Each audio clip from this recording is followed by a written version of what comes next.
classic, and 21st century soul.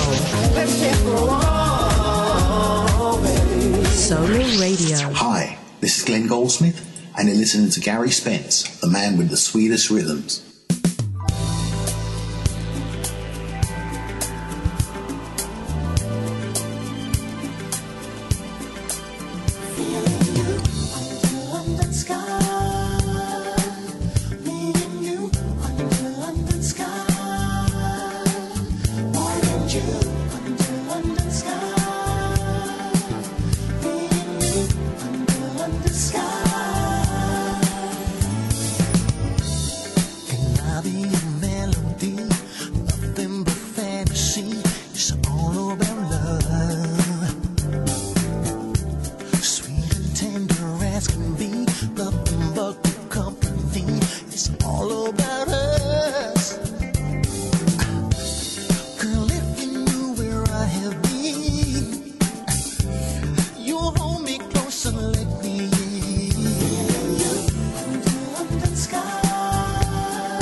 clouds. We felt, we touched the sky. Nothing else can measure. Got jams to last forever. So in the zone we're floating on. We never should have rhyme or reason. They had soul for all seasons. Dreams and possibilities. Many questions we achieve. We're in the zone. We felt it on the high. Moment, time and space. A state of mind you can't replace. Time if what it takes to come as one and dance. We got music for your taste. We're getting down. DJ hit the sound. Everybody getting down. People begging for more. We're in a trance.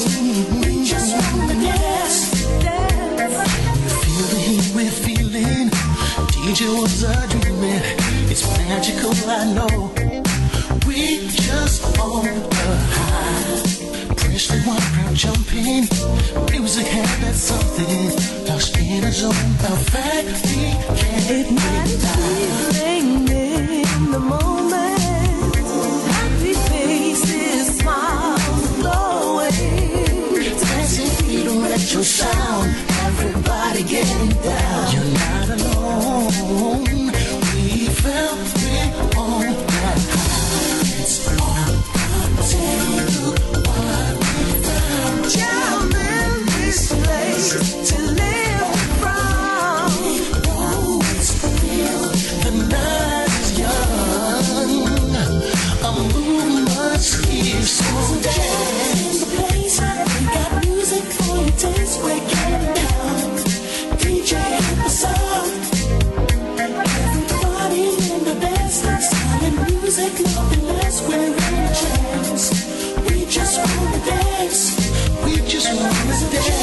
In the place we got music for your taste. We're getting down. DJ hit the sound. We just wanna dance.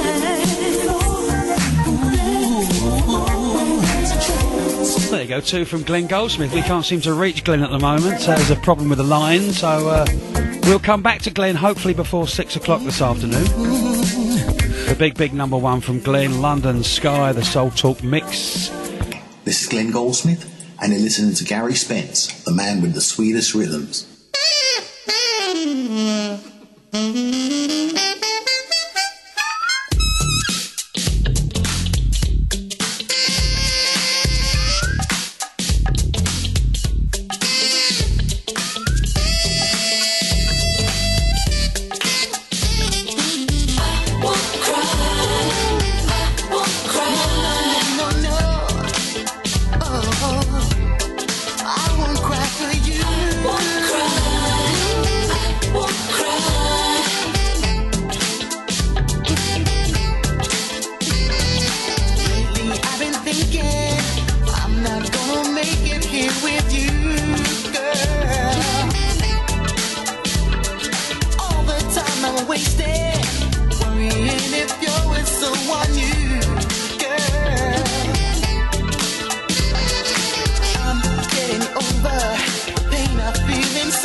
The official reason is that Glenn wasn't on at 5 o'clock was he was signing autographs because he's number one on the Sweet Rhythms chart.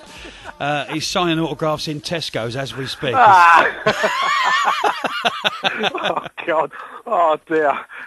I'm on my way home. Are you really? Whereabouts are you at the moment? Then are you pulled just come over? up the Finchley Road. Oh dear. Shame, innit? Oh, we don't worry about things like that, Glenn, on this show. No, it's life, eh? It certainly is. I mean, we're just over the moon. We can't believe it. We started the interview off at 5 o'clock when you wasn't there with London Scott. I mean, number one on the Sweet Rhythms chart, Glenn. You know what I mean? Oh. I mean, on Monday, I still haven't slept for 2 days. I know. It's I mean, all your hard work when you're in that studio, and you get little accolades like that. I mean, you must be so pleased. Oh, over the moon, because it's funny when I was writing that song, I did think of the public, and I did think of the people that are buying my stuff, and whether they would really go for this. And I just thought, just let go, let it happen. It's like, it's for everybody, really. Do you know what I mean? Yeah. And I mean, as I say, whether it's going to be for 1 or 2 weeks, but you're there, you've done it. It's in black and white on the web, isn't it? I put it all over the place. So, what have you been up to since we last spoke on Monday? Have you had a busy week? Well, it's been quite a busy week. Yeah, I did a few interviews this week, actually. Quite a lot, actually. Really? Yeah. They all want to get on the bandwagon once you've spoken to me, see, that's what it is. Yeah, everyone wants to talk to me after you, You're the king of... Oh. Fantastic, but let's go back. I mean, I won't cry. I mean, absolutely, that must have been fantastic. On RCA Records. You know what I mean? How did that first come about? That big record deal? Because you was only a little boy then, wasn't you, Glenn? God, come at me, Mum. You know what I mean? I'm your dad. You know that. I'm so old. I'm your dad. Listen. Yeah. What happened was I went down to RCA. They hooked me up with producers called Johnny Harris Jolly, and they came up with the single. They wrote the single. They really liked my image and liked my vocals, and they thought, well, damn, we need to sign this guy. Let's get it on the road. But it was a one single deal. Really? Yeah, it was quite shocking actually. I thought I had a 5-album deal. And it turns out to be one single deal. Sorry, I just climbed like a mountain right now. That's all right, don't worry. And, they did the first mix, which was the original mix. Turned out that didn't do very well. It worked in the clubs for a little bit, but just couldn't get crossed over. So eventually they had to do another remix. Another remix, yeah. Yeah, which is, the Rare Block mix. And that took off, And we had Steve Walsh kind of supporting that. That was great days then, wasn't it, with Steve Walsh? Oh, yeah, he's such fun, and he was such a supportive guy. Really, he really knows his music. That's the thing, you see. And he was following me right up to that point when I got signed. Sort of saying, go this way, do this and do that. Then you might get signed. And I kind of followed him a little bit, his instruction, and it kind of worked. He had his ear to the ground, a bit like you. Yeah. Yeah. So I'm the Steve Walsh of the 2014s, aren't I? I think you are. Just don't put on the weight. No. Fantastic. Yeah. I mean, do you hook up with Steve quite a lot? Do you hang out with Steve at the time? Well, it's funny. When I got in the top 40, he got in the top 40 with his track. Do you remember that big song he had out, the cover? Yes. Yes. I think it was... I Found Loving. Was it that the track? I Found Loving, that's right. And we were in Scotland, and we were watching Top of the Pops. And we were watching the chart position go down. Who else was up there? Alexandra Neal. So we're all in the same hotel, and they all came in my room and sat there. We were all like patting each other on the back, like, well done. No, it was really good times, Oh, dear, great memories, It seemed easy to get signed then. Was it easy, really, do you think? It wasn't? Oh, my God, no. It was, if you think about the amount of records, the first thing when I went into a meeting, the first thing they would say to me was like, we've got like 1,000 people sending tapes in every day. Yeah. And for you to just walk in and get a deal, it's not that easy. They'll tell you that before they even hear your stuff. Yeah. And then you've got to put the stuff on, and then they'll say, oh, actually, we wouldn't mind signing you, But I had offers of CBS at the time, EMI and RCA. But RCA was my favourite label for some reason. I don't know why. I just found it was kind of just right, They're just in the middle. They weren't too urban. They weren't too, pop. They were kind of like very niche. And the A&R man was very into soul music, which was great. Which helps, doesn't it, really? Oh, yeah. Yeah. A good relationship with your A&R man really does help, because, he's going to guide you as well. He knows what's going on out there on the streets. And he was fairly young himself. You know, I think he's still under 30 at the time, so he was always really in the clubs. Mm. So he kind of knew, he had his ears to the ground, and you know, he kind of went with it. He said, "Yeah, I'm going to stick behind this." But yeah, it was a big chance, you know, and we took it, and I Won't Cry blew up, and we had to find the second single. We didn't have the second single. Dear, you know, dear. We didn't have the second single, so we were rushed in the studio. We did about 10 demos, and we were doing all these Motown, you know, covers and written all these Motown style records. We're looking for a direction, really, because once you find your direction, you're on the, you know, you sail off basically. Yeah, yeah. And with the direction, we just didn't have it. But there's one song that we did called "Dreaming," and they left me in the studio with a backing singer, and we just sort of mashed that together. And I brought that back to the record company going, "This is it." Because after hearing 10 songs, they were like, "Oh, you know, we've got to drop this guy."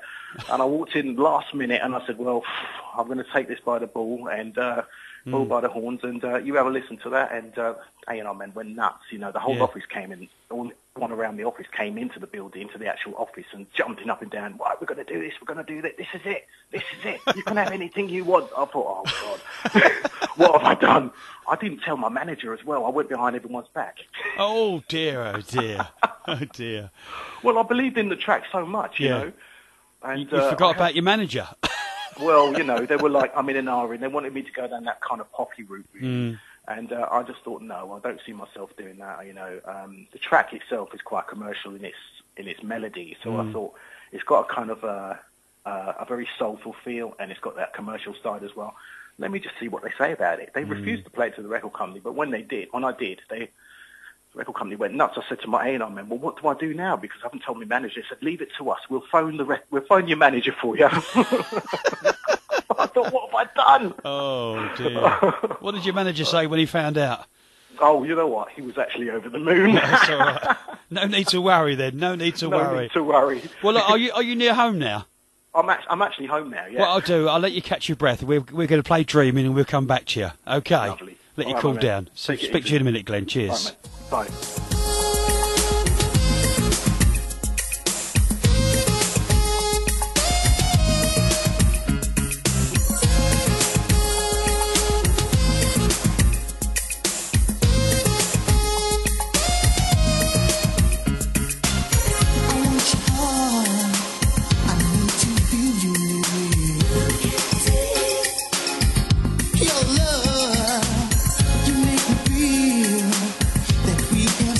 Special,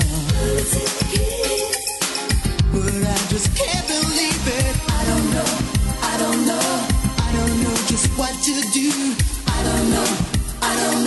Tell me, is it really you? When we're apart, I long to hold you closer.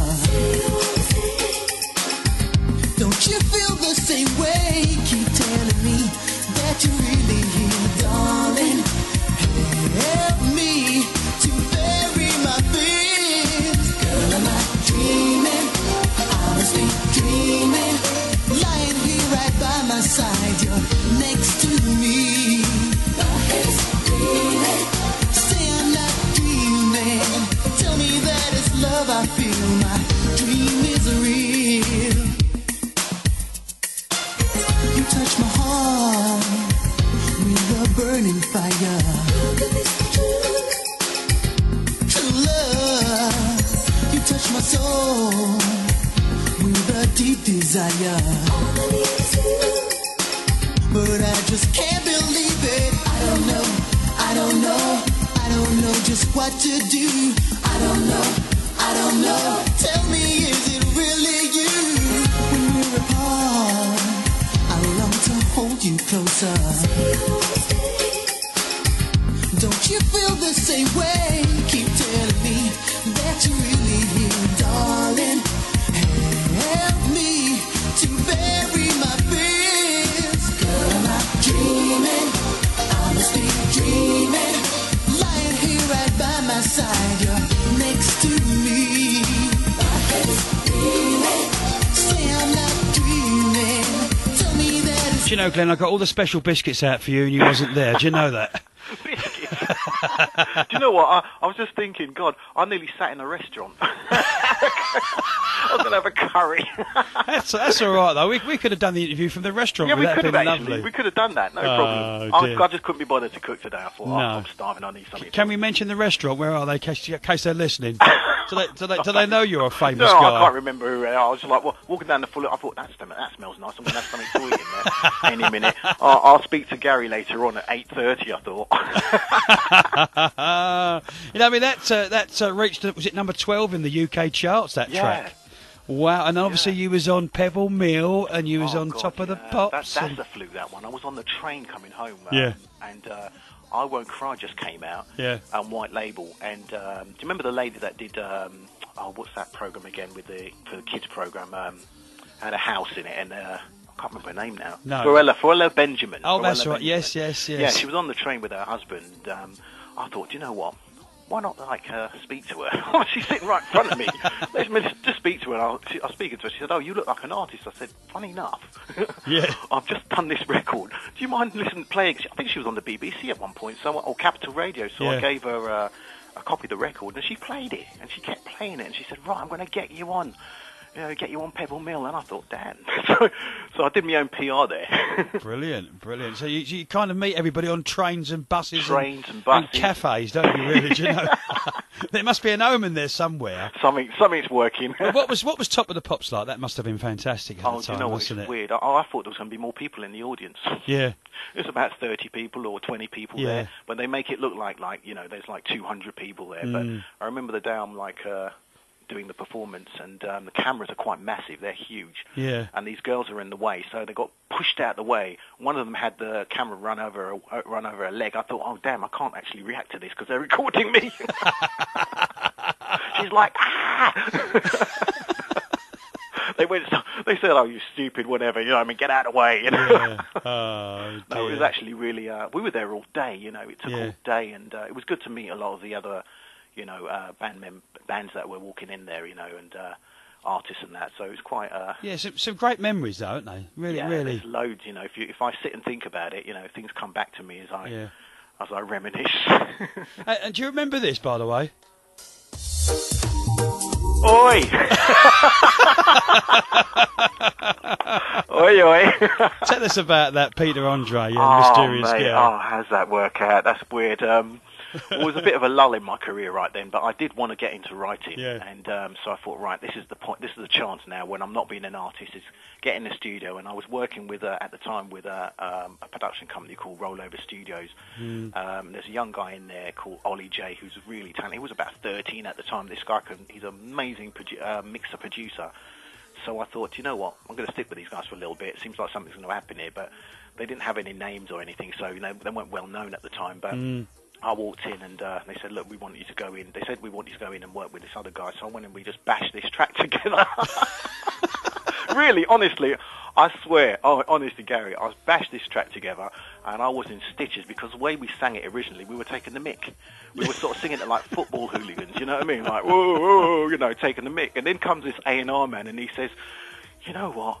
Get that right, and that's a damn hit, that is. I went, what? Hey, you joking? Do you know what I mean? I've just done Dreaming and all that stuff, really classy stuff, and you're telling me this is a hit. All right, then.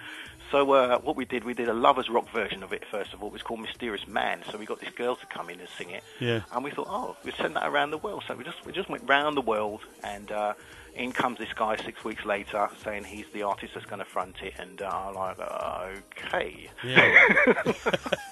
And, I thought, well, it's my first venture, really. I mean, I've just done Misha Paris as well, so I just done her one of her songs, and then we're going from there to this sort of poppy commercial thing. Was quite strange, but I thought to myself, well, I look at it as a job. The writing thing is more of a job and not so much of like a career as an artist.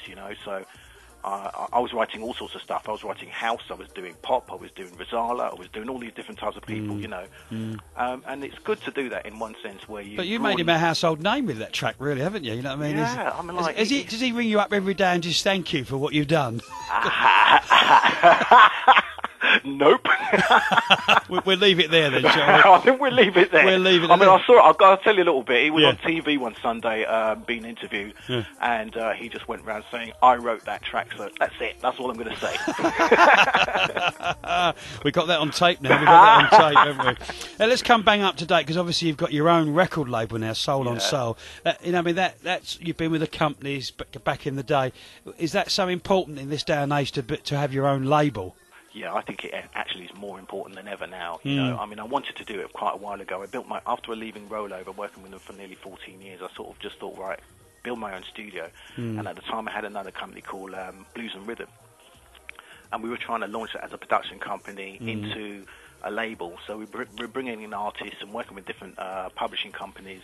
But it was a bit of a struggle at the time because the industry was kind of up and down. It wasn't really like now. It's a little bit more settled. Yeah. So finding work and finding artists and working with different people, even trying to get your own product out, seemed really hard. It was a really hard time. And everything was about boy bands and, you know, that pop thing. So I was kind of stuck. And also I didn't really realise there was still a soul scene going on, you know. So I kind of thought, well, you know what, pack it up, bring my stuff home, rent the actual studio out, which I did do, rent it out for like 6 years, and just get on with some writing and get back to like the drawing board, you know, as an artist, because there's no point fighting the industry if it's changing around you. You know, you just got to kind of leave it alone and walk away from it till it sort of sorts itself out. It's a bit like a recession, if you know what I mean. Yeah, yeah. You know, and so it was a kind of very strange time where they were just signing up pop bands and boy bands, and I think they rushed to do that, and then all the record companies collapsed in their self. You know, they're very small now. You know, you've got the one they're all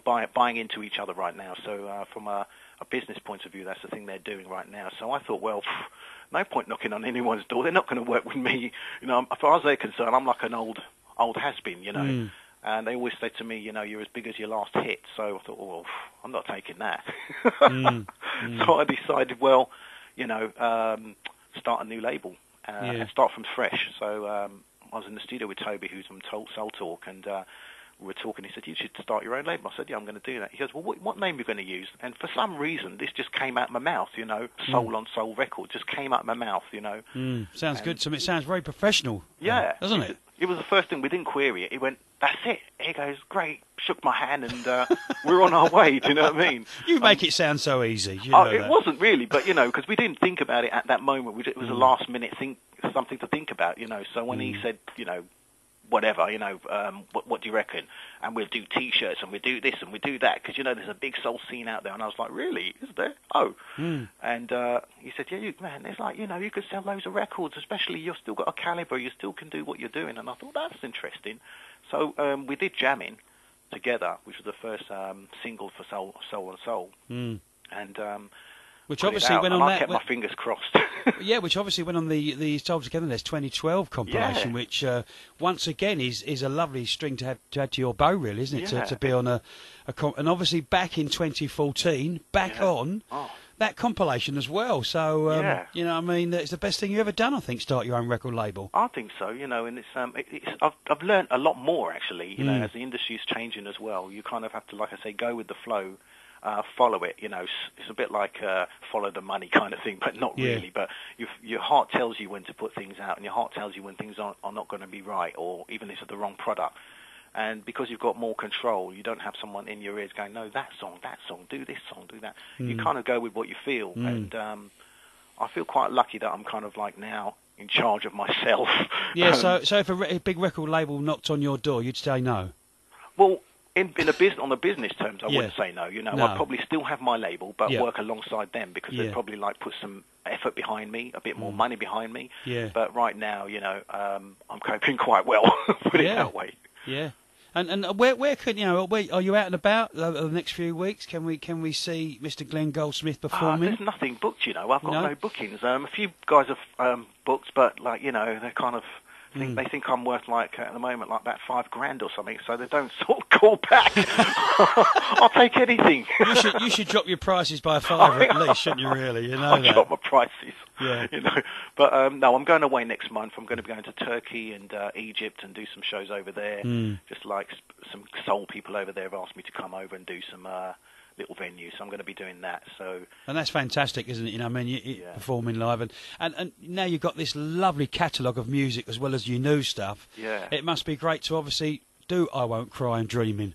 It is, you know. When I first used to do it, I was like, oh, again. And I have to close my eyes, and when I open my eyes, I see the crowd reaction. I think, wow, it's worth it because they love it. Do you know what I mean? It's really for them. They love it. It's something to do with they grew up around that stuff, and and it sort of makes me think I've got to do this. A brilliant track, really. And I kind of look back and I appreciate it more now, you know. And I'm writing a lot more, so when I'm writing now, I kind of look back and I think those tracks are all right, really. Yeah, you know what I mean. As I said, it's nice to go over and say you've got a number one track, and you know what I mean. It's obviously people can download it if they've. That's the good thing about download. I know people don't like downloading, but today it's great, isn't it? You know, you can download a track. To get used to it, Gary. I know. Taking me ages. I know. Like, oh, God, I still miss the record shops. I think it's nice to, you know, sort of the local record shops. Well, I used to love getting up on a Saturday morning and going down to my local record shop and sifting through all the records and talking to the guy behind the desk and saying, what's new? And he'll go, right, I've got something special for you, you know. I Won't Cry by Glen Goldsmith. Before anybody else comes in, I put, give it to me quick, you know. Sometimes I just bought something without even listening to it and get home, I'm like, I must go up in my loft, and I've got loads of your 12-inch singles up in the loft, and when I meet you next, you can sign them. I will. Brilliant. Just get the marker out. Get the big marker pen. So it's always good to talk to you, Glenn. Thank you for being there, and congratulations. Oh, thanks. Let's hope you make it to number one for another week. That'd be fantastic. That'd be great. This is your last single we're going to go out. We're called "Don't Delay," and I mean another terrific single as well. You almost released the new single when this was still doing really well, and it's still doing well. In the soul chart right now. I think it's number 3 in the soul chart. Yeah. So it dropped from 1, and I'm like, okay. And I didn't have any breath between what you told me the other day saying I've got a number 1. I was like, oh my God, can I have just a little bit of at least a week? Yeah, I must tell my listener that when I phoned Glenn, I didn't tell him he was number 1 until we got him on the air, and he was. Yes, you was shocked, Glenn. You was shocked. You was really shocked. You do it to me all the time. I know. Gary. I can't help it. I can't help it. Wind me up. That's the naughty boy in me. That is. You know that. But Glenn, have a lovely weekend. And you too. It's been a pleasure. You know, I mean, we're great friends now. Yeah, of course. So not only are we, interviewing and chatting, but it's lovely to be part of your life as well, Glenn. Do you know Definitely. that? Really is. And yours, Gary. Lots of love to you. Lovely. And stay on the line. And you haven't got to phone Gary Spence tonight, by the way. So, all right. He's not here. See you later, yeah? See you. Stay on the line, Glenn. Don't go.